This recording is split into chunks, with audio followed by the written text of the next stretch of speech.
សវណ្ណភូមិទីផងនិយាយនេះដួងចិត្តទាំងអស់នឹងឆ្លើយតបនឹងការប្រហៅតបរង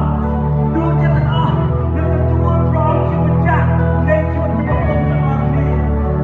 គឺជាព្រមគឺជាព្រម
ជាកម្ពុជាត្រូវការព្រះអង្គឲ្យសោយនេះ